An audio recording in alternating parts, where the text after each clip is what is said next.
This is early power steering leak. That's the power steering rack. That's a steering rack bellow. Most people think that's a seal. That is not a seal. That's a dust boot to protect the seal that's right inside here. And the rack is leaking out already. This car does get driven hard. This car, at the last rallycross we went to, the driver was experiencing a bit of blue smoke, which looked like cylinder blow-by coming out the exhaust. It's definitely blue, oily smoke. So I said, bring it in.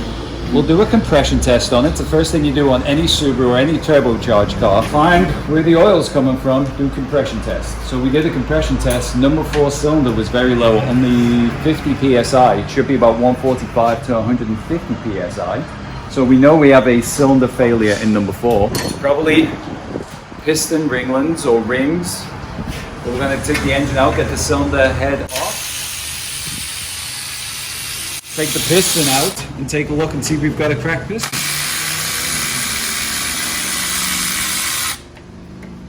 So the entire engine's coming out?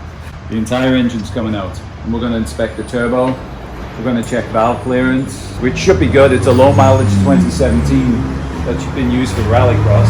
But most important, we're just going to take the piston out. Now, the plans are we are putting in a built motor, built short block anyway, with Darton sleeves and CP pistons, but we want to see what failed on the original motor so we can prevent the failure with tuning, correct fuel.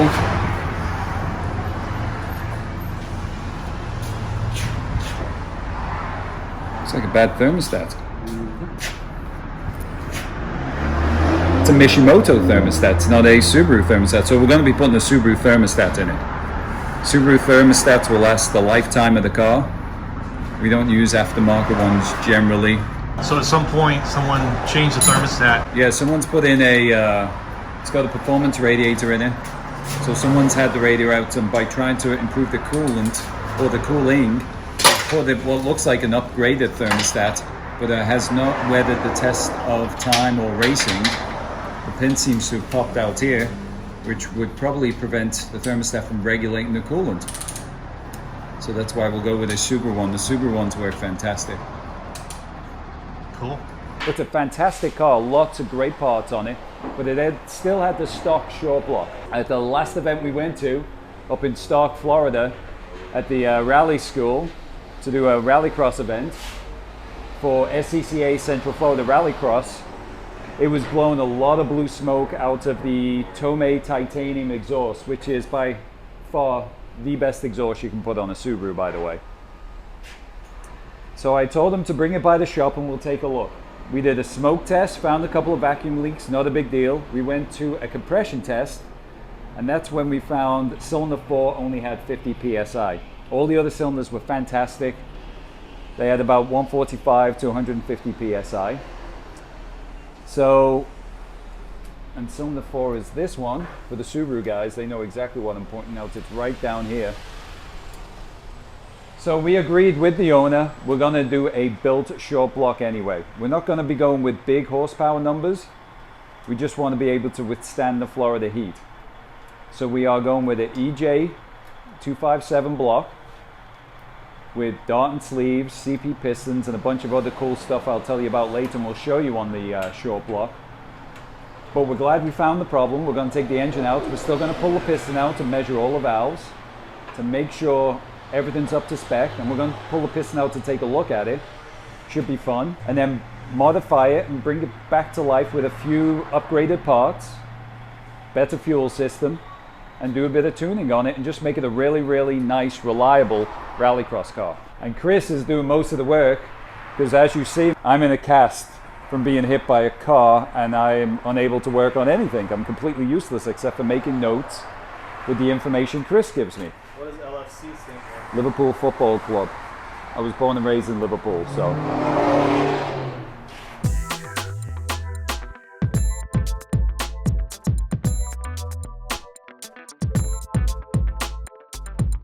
You know what I'd like to talk about?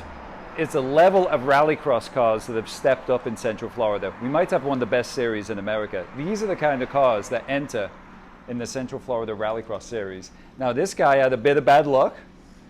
We know He's got a cylinder failure in number 4, probably a cracked piston. But these are the kind of cars you have to race against in Central Florida. A few years ago, yes, it was beat up old Nissan Sentras and old Imprezas. What else was racing out there? Old Minis. So they all race together? Well, there's several classes. This car does not race in my class. This is my favorite class, which I no longer race in. It's called a prepared class. So you don't build a full race car. You keep your air conditioning, keep your radio, you keep all the luxuries in the car, but you're allowed to upgrade intake, suspension, wheels and tires, and that way you can drive back and forth to the event and still have air conditioning in your rallycross car. But the cars in Central Florida, you can ask a lot of the local guys. We have some of the fastest cars. I have a car I built specifically for rallycross, which I'm not racing right now, because that's how big the competition's got. I've got a old 96 Impreza with an 02 WRX drivetrain. This is a 2017 STI I race against. Because the competition's got so good in the Central Florida Rallycross, we actually don't care about classes, honestly. Everyone's always going for the fastest time of the day, no matter what they brought. One guy just bought a cool X-Rally training car from Stark, Florida, a Mitsubishi Lancer with a cage. It's front-wheel drive, and he's going for the top time overall as well. That's why he bought this car. There's an awesome married couple that race a Ford Fiesta ST on rallycross tires. They don't care about their class. I know they don't care. Everyone just goes for top time overall. There's usually, on a regular event, we have about 25 cars, and everyone is going for that top time overall, no matter what they bring.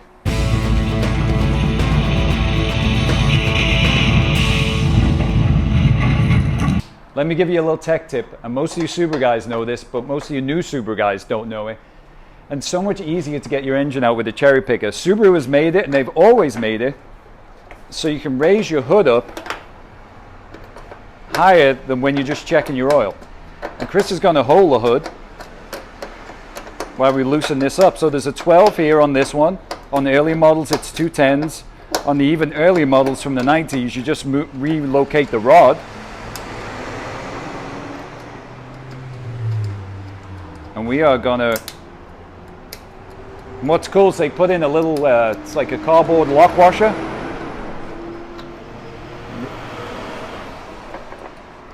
And we've officially just raised the hood or popped the bonnet a little bit higher. It's into the service position. Sorry, Chris is right. We've just put the hood into the service position.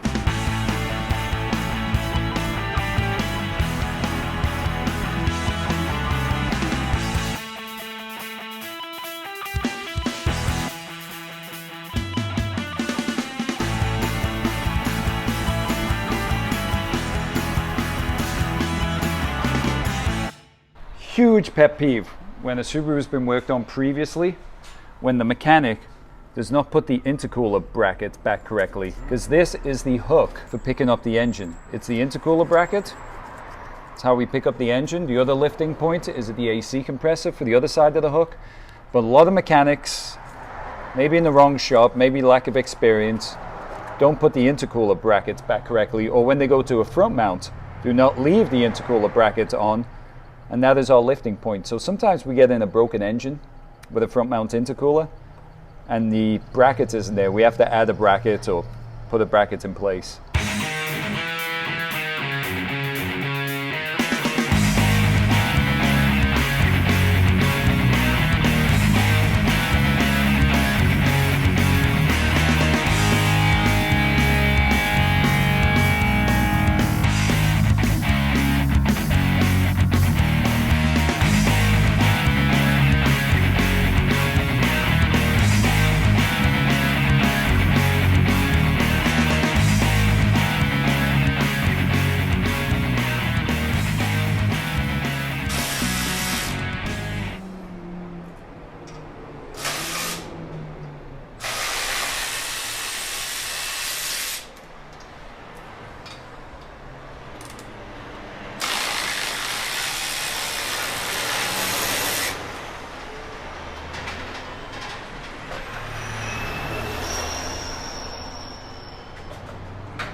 So this is the clutch disc, and it is terrible. It's done. Oh, it's done. Anytime with a clutch disc, what you want to see is nice grooves going through it. But as you can see on the flywheel side, it's completely worn through those grooves. Springs are loose, so they're rattling around. And you can see on the pressure plates all the hot spots. I don't know whether I see any cracking, but it's definitely full of hot spots.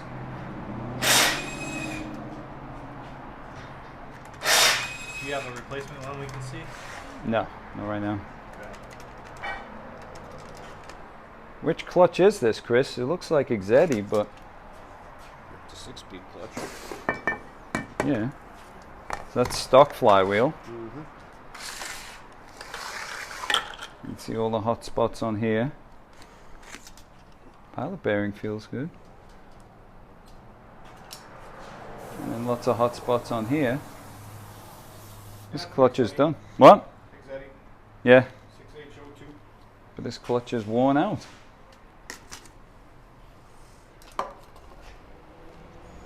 There we go. XZE clutch, and we'll be using the replacement XZE clutch. So when Subaru builds a car, the clutch it comes with from the factory is an XZE clutch.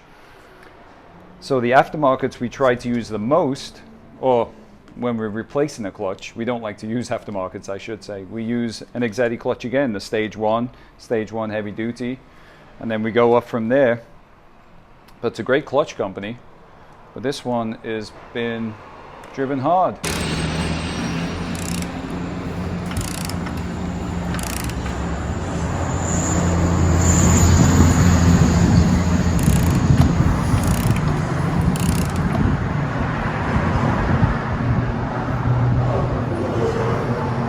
So what are you doing here? Checking timing. Timing?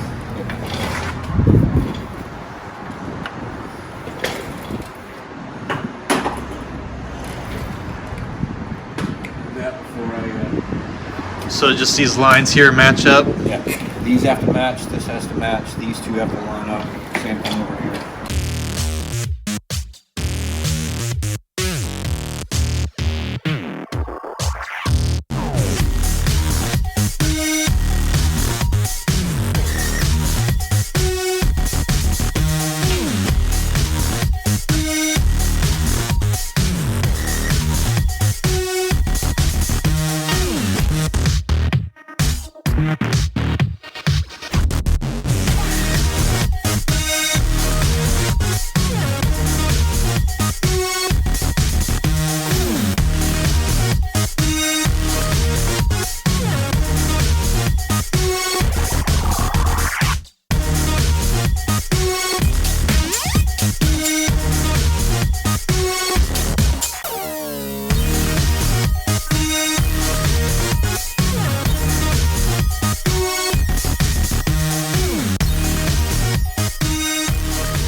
There's a screen inside here that needs to be removed.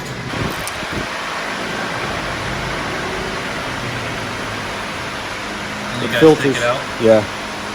It filters, you know, particles and stuff, and what happens is over time it clogs up.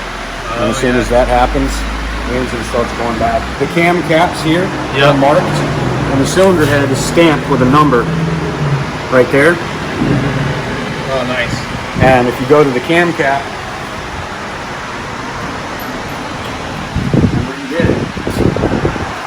it's going to have the same number, 725. Yep. The 4 is for cylinder 4, exhaust, 725, and the arrow orients to the front of the engine.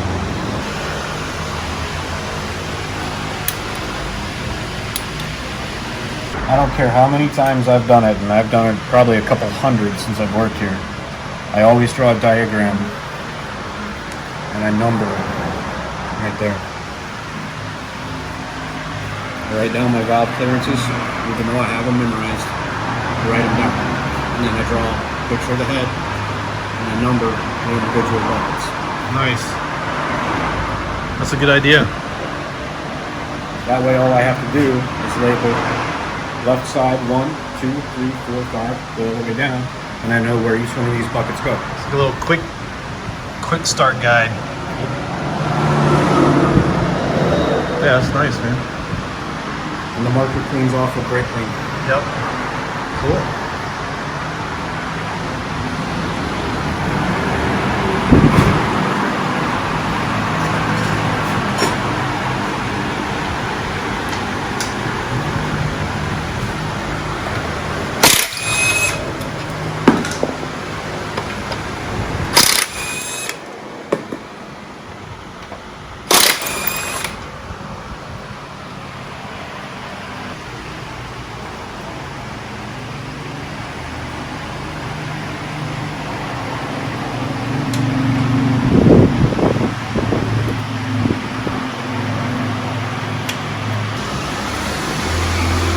So here's number 4 piston. You can see the cracks. There's a crack, there's a crack.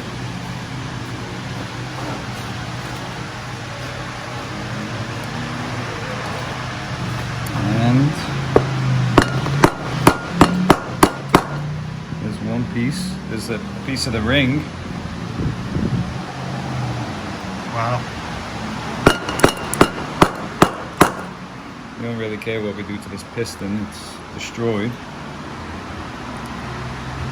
Oh wow, look at the size of the piece that's coming out.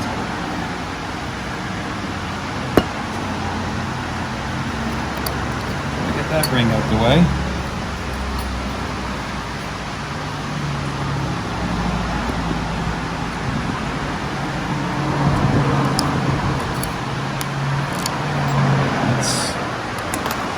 Piston. So what caused it? Detonation, probably from heat. Car may have not been tuned for Florida weather for the heat. Could be the velocity of the piston. Maybe it got over revved. But this one looks like it's from a detonation.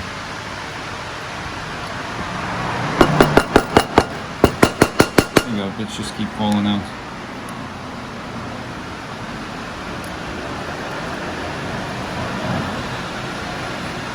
Wow. There's a big chunk of piston missing. Oh yeah.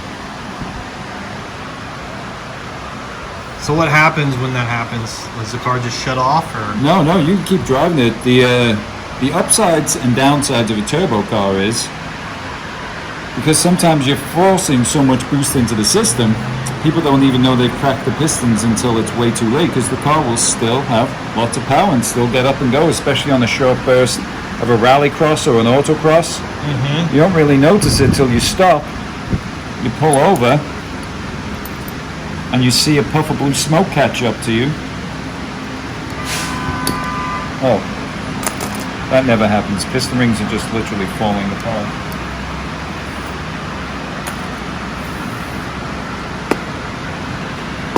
That's it. One destroyed piston. Wow.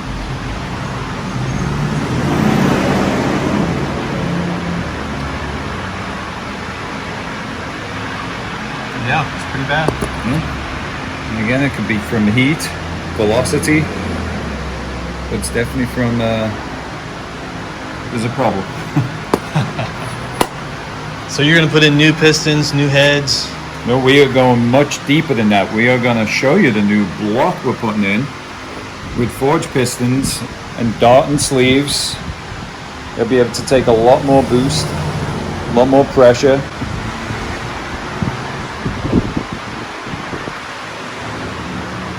Cool. It's pretty wild. Yeah, you won't see that on the VW bus. Probably not. Good 27 horsepower. No. That's bad. Is that, you ever seen it that bad, or? I've seen it way worse, but that's a big crack.